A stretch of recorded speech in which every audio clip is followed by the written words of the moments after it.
Hi, my name is Barry. I'm a physical therapist here at Breakthrough, and I wanted to show you today how to assess your hip flexor flexibility, and then I wanted to show you one of my favorite stretches for the hip flexor. So first I wanted to show you some background information on the hip flexor.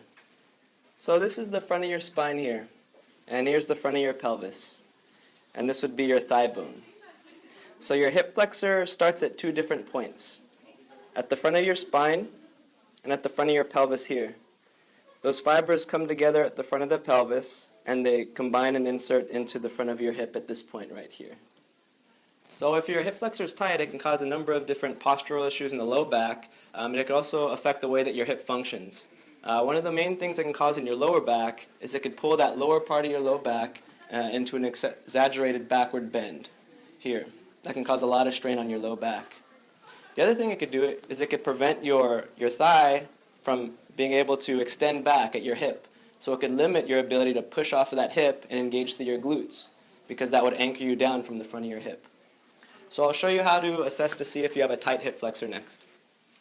So to assess your hip flexor, you're going to need a fairly high surface. Hopefully if you have a bed, you could use that, or the edge of a dining table could work.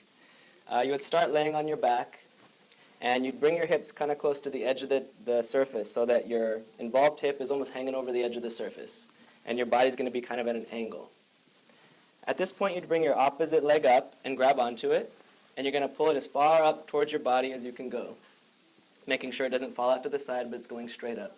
That's going to keep your pelvis stable, so you can see how far your hip flexor moves. At this point, you'd hang the opposite leg over the edge of the table. You'd let the leg relax, and then you'd slowly let your leg fall toward the floor, making sure that that knee doesn't budge. So ideally, if you put your hand on the top of the opposite thigh, or the involved thigh, that hand should be about in line with the table. So this is a fairly tight hip flexor here. So ideally, this can get to about this point.